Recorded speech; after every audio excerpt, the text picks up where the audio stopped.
What happened when an undercover CEO stepped into his own failing music studio? Aurora Studios was once a powerhouse of creativity, but behind the scenes, favoritism, exploitation, and poor leadership had turned it into a place where real talent was ignored.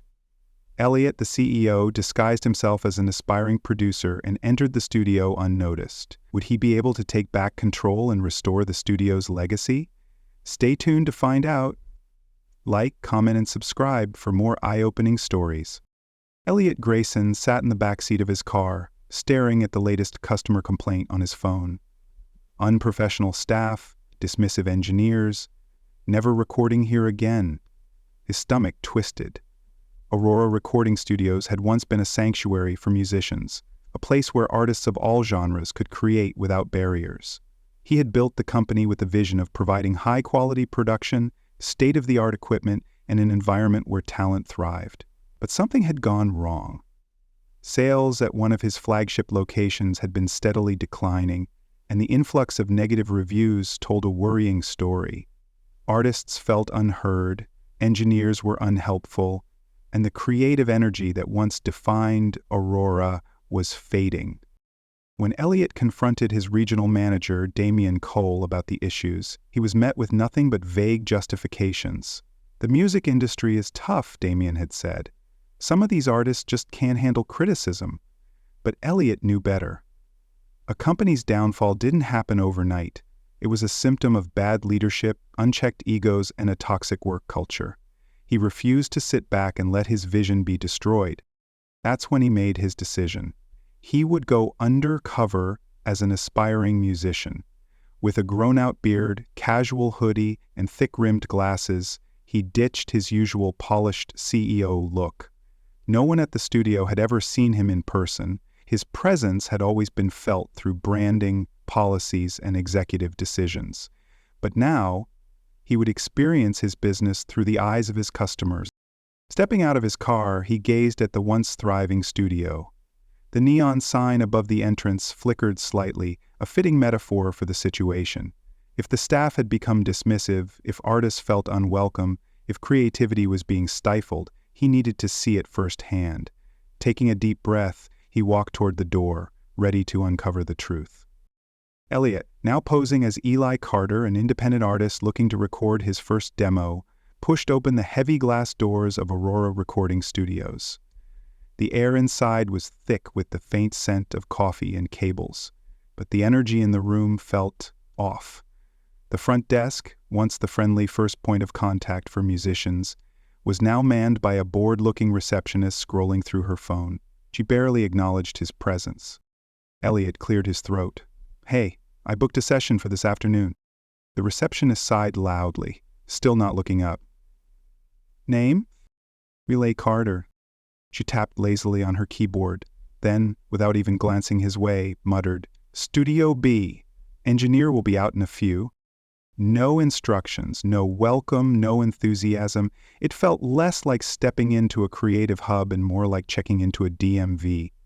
Elliot had built Aurora Studios to be a place where artists felt excited and inspired the moment they walked through the door. Instead, he was met with indifference and inconvenience. As he made his way toward the waiting area, he took in the studio's state. The walls, once adorned with platinum records and artist photos, now had dusty frames and outdated posters curling at the edges. A half-empty vending machine hummed in the corner, its flickering light casting an eerie glow over the dimly lit lounge. No one greeted him, no one offered a tour. Minutes passed. Then, finally, a man in a faded black hoodie sauntered in, earbuds still in place. He was tall, with unkempt stubble and an air of impatience. He pulled out his phone, checked something, then glanced up at Elliot. "You the guy for Studio B?" Elliot nodded. "Yeah, Eli." "Cool. I'm Travis, your engineer." No handshake, no introduction. He turned and walked off without waiting for Elliot to follow. Elliot exhaled slowly. This was not how a premium recording studio should operate. He had expected some problems, but he wasn't prepared for this level of unprofessionalism. If this was how new artists were being treated, it was no wonder Aurora Studios was losing clients. Without a word, he followed Travis toward the studio. It was time to see how deep the problem really ran. As Elliot, still posing as Ellie, stepped into Studio B, the sense of neglect became even clearer. The recording booth's glass panel was smudged, the soundboard was cluttered with coffee cups and crumpled papers, and cables lay tangled on the floor like an afterthought. He had designed Aurora Studios to be a sanctuary for musicians, a space that inspired creativity, but instead of energy and passion, there was indifference. Travis, the sound engineer, slumped into his chair and tapped lazily on the console. "All right, let's get this over with. What kind of sound are you going for?" he asked, tone flat. Elliot studied him. There was no excitement, no curiosity, just a man going through the motions. He had encountered dedicated engineers in the past, the type who would spend hours tweaking reverb, layering sounds, bringing an artist's vision to life. But Travis? He didn't even look like he wanted to be there. Elliot explained his vision for the track, carefully watching Travis's reaction. The engineer simply nodded, barely listening, then muttered, "Cool, we'll just throw some reverb on it and call it a day." A spark of frustration flickered inside Elliot. This wasn't how music was supposed to be made. From his position behind the soundboard, Elliot noticed something else. Another young artist waiting in the lounge. Shoulders hunched, fingers tapping nervously against his knee. He looked like he had been waiting a while. Between takes, Elliot struck up a conversation with the artist, who introduced himself as Devin, an aspiring rapper and producer. "How long have you been waiting?" Elliot asked. Devin sighed. "Over an hour. They double-booked my session, said I had to wait until someone cancels or they find a slot." Elliot frowned. His own studio was leaving artists stranded, unsure if they'd even get a chance to record. As they talked, Devin revealed even more troubling details. "They used to have mentorship programs here, right?" he asked. "I heard about it from older artists. How engineers helped you refine your sound, gave real feedback. But now it's just about getting people in and out. If you're not already famous, they don't care." Elliot's jaw tightened. The very foundation of Aurora Studios had crumbled. It had become a business of transactions, not artistry. When Travis returned, he barely glanced at Devin before mumbling, "Still here. Might have a slot if someone doesn't show. But don't hold your breath." Elliot had heard enough. The staff was unmotivated, the talent was neglected, and the passion that once fueled this studio had been drained away. This wasn't just mismanagement, this was a complete failure of leadership. And he was about to fix it. The final straw came when Elliot, still undercover as Eli, overheard a conversation between two producers in the lounge area. He had been casually sitting nearby reviewing a demo track when their hushed voices caught his attention. "So, the winner's already decided, right?" one of them muttered, glancing toward the audition lineup posted on the wall. The other producer smirked. "Of course, Jackson's got the spot. The execs want him, so it's a done deal. The auditions are just for show." Elliot's grip on his phone tightened. The Aurora Rising Talent Showcase, once an opportunity for undiscovered artists to break into the industry, had been rigged from the start. The auditions weren't about talent. They were a performance, designed to give the illusion of fairness, while the industry's favorites were handed the prize. Just then, Devin walked into the lounge, adjusting his hoodie, a nervous energy radiating from him. "Man, I've been waiting for this shot for months," he admitted, glancing at the audition sign-up sheet. "This could be my big break." Elliot clenched his jaw. Devin didn't know. None of the aspiring artists did. They had poured their hearts into preparing, believing they had a real shot, while the executives had already chosen their winner. When it was Devin's turn, he stepped into the booth with quiet confidence. Elliot leaned against the studio wall, arms crossed, watching intently. Devin was raw, but he was talented. His lyrics had depth, his flow was sharp, and his delivery was filled with emotion. He wasn't polished, but he had something real, something that deserved a chance. As Devin finished, the lead judge, a senior producer named Mark, barely looked up from his phone. He nodded absent-mindedly, then scribbled something down. "Thanks. Next." Devin hesitated. "That's it?" Mark sighed. "Yeah, we'll let you know." Elliot's blood boiled. He knew that tone. It wasn't a maybe. It was a dismissal. Devin's performance, no matter how strong, had never even been considered. A few minutes later, Jackson, the pre-selected winner, took the stage. His performance was flashy but hollow, his lyrics generic, his delivery uninspired, and yet the judges nodded approvingly, whispered among themselves, and made their decision official before he even finished. Elliot couldn't take it anymore. He pushed off the wall, striding toward the table of producers. "You really think this is the best talent in the room?" he asked, his voice sharp. Mark barely glanced at him. "Look, kid, you don't know how this works." Elliot's expression darkened. "Oh, but I do." He reached up and pulled off his glasses, rubbing his beard as he let his true identity sink in. The producer's smirks disappeared.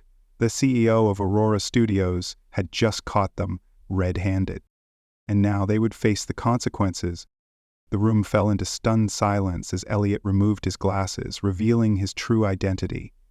The casual indifference that had been plastered across the producers' faces vanished in an instant. Mark, the lead judge, paled, his pen slipping from his fingers as recognition dawned. The other producers shifted uncomfortably in their seats, exchanging nervous glances. Elliot let the moment stretch before speaking, his voice steady but charged with authority. "So, this is how Aurora Studios operates now," he said, scanning the room. "Rigged auditions, fake competitions, rewarding mediocrity while real talent gets ignored?" Mark opened his mouth to respond, but Elliot cut him off with a sharp look. "I built this label to be a launchpad for real artists, not a playground for industry favorites who've done nothing to earn their place." A murmur spread through the studio as other staff members realized what was happening. Some of the junior producers and assistants in the back stood frozen, their expressions shifting from confusion to quiet realization. The rigged system that had been whispered about behind closed doors was now exposed in front of the one person who had the power to dismantle it. Elliot turned to Devin, who stood in stunned silence, his audition rejection still fresh in his mind. "Devin, your performance was better than half the names we've put on charts in the past 5 years, and you were written off before you even opened your mouth." Devin blinked. "Wait, you're saying I actually had a chance?" Elliot's jaw clenched. "You should have, but they never even gave you one." Mark finally found his voice, his tone defensive. "Elliot, this is just how the business works. Labels make safe bets. Jackson's got connections, he brings money in. That's how we keep this place running." Elliot let out a sharp laugh, though there was no humor in it. "And that's exactly why we're failing." He gestured toward the studio. "We've stopped betting on real talent. We're playing it safe, churning out industry-backed names while letting the artists who actually have something to say walk out the door." He turned to the room. "Well, that ends today." A ripple of shock spread through the group. Elliot straightened, his voice unwavering. "Starting now, there are no more pre-selected winners. No more fake competitions. No more sabotaging real artists to keep the status quo intact. If someone deserves a shot, they're going to get it." He locked eyes with Mark. "And if you have a problem with that, you're free to leave. In fact," he paused, his tone deadly calm, "you might not have a choice." The weight of his words sank in. The old regime was over. Aurora Studios was about to change permanently. The fallout from Elliot's revelation was immediate. Within hours, Aurora Studios was thrown into upheaval as staff scrambled to understand what came next. Mark, realizing that his power had crumbled, tried to justify himself, claiming that his decisions were made in the best interest of the company. But Elliot wasn't interested in excuses. After years of neglecting real talent and rigging the system in favor of industry connections, Mark was relieved of his position. His influence had poisoned the label, and keeping him on board would only delay the changes Elliot needed to make. The executive board, initially hesitant, quickly recognized that resisting Elliot's vision would be futile. Aurora Studios had already lost credibility within the industry, and if they didn't course correct now, they risked fading into irrelevance. Elliot made it clear this wasn't going to be a slow, gradual change. It was going to be immediate and absolute. First, he dismantled the audition process, ensuring transparency moving forward. No more backroom deals, no more pre-selected winners. From now on, artists would be chosen based on skill, originality, and dedication, not their industry connections. He introduced a new panel of judges, experienced producers and musicians who had built their careers on talent rather than politics. Among them, he invited Sienna Rivera, a former Aurora Studios artist who had been pushed out years ago because she didn't fit the label's image. She had since made a name for herself independently, and bringing her back sent a powerful message. Real artists would have a place here again. Next, Elliot turned his attention to the staff culture. Too many employees had fallen into complacency, assuming that success meant playing it safe. He held a meeting with every department, laying out his expectations. If you're here to preserve the old ways, I suggest you walk now. But if you believe in making this studio what it was meant to be, a place where artists actually thrive, then it's time to step up. Some employees left, unable to adjust to the changes. Elliot didn't stop them. He wasn't interested in keeping people who would resist progress. Instead, he promoted individuals who had shown real dedication, including Devin, the artist who had been rejected in the rigged audition. Devin wasn't just talented, he represented the exact kind of musician Aurora Studios had ignored for too long. By the end of the week, Aurora Studios was unrecognizable. The toxic culture had been uprooted and a new foundation was being laid. But Elliot knew this was only the beginning. Fixing the label wasn't just about policy changes, it was about proving that they were serious about valuing real music again. And that meant the next big move. Devin's first official single under Aurora Studios. Mia stood in the center of the recording booth, adjusting her headphones as the first notes of her debut track filled the studio. It was a surreal moment. Just weeks ago, she had nearly walked away from music entirely, convinced that talent meant nothing in an industry built on favoritism. Now, under Elliot's leadership, she was about to release the first project of Aurora Studios' new era, an album that would symbolize the studio's rebirth and commitment to real artistry. Elliot had made it clear this wasn't just another record, it was proof that Aurora Studios was no longer a place where industry connections determined success. Mia had won her spot not because of who she knew, but because of her raw talent, passion, and dedication. She wasn't a product of studio politics. She was a musician, a songwriter, and now the first artist under the newly revitalized label. Behind the glass, Elliot watched as Mia took a deep breath and began to sing. Her voice carried through the studio, powerful, soulful, unfiltered. The sound engineers exchanged glances, nodding in approval. There was no doubt. Mia was the real deal. For the first time in years, Aurora Studios wasn't just producing marketable music, it was producing something authentic. The project wasn't just about the music itself, either. Elliot had restructured the entire production process, ensuring that Mia had full creative control over her work. No more executives dictating her sound, no more forcing artists into predefined molds. Instead, she collaborated with producers who respected her vision, worked with songwriters who understood her style, and was given the time she needed to perfect every track. As word spread about Aurora Studios' transformation, anticipation for Mia's debut album grew. Fans, former artists, and even industry veterans who had once dismissed the label as outdated began to take notice. Could this really be the same company that had prioritized image over substance for so long? By the time Mia stepped out of the booth, a quiet confidence had settled in her eyes. She wasn't just making music, she was part of something bigger. Her album wasn't just her breakthrough, it was a declaration that Aurora Studios had changed for good. And when the first single dropped, the response was undeniable. The new era of Aurora Studios had officially begun. Elliot stood in the control room, watching as Mia's debut single climbed the charts. The transformation of Aurora Studios was no longer just a vision, it was a reality. But as he looked beyond the flashing success metrics and industry recognition, he knew that the real achievement wasn't in the numbers, it was in the culture he had rebuilt.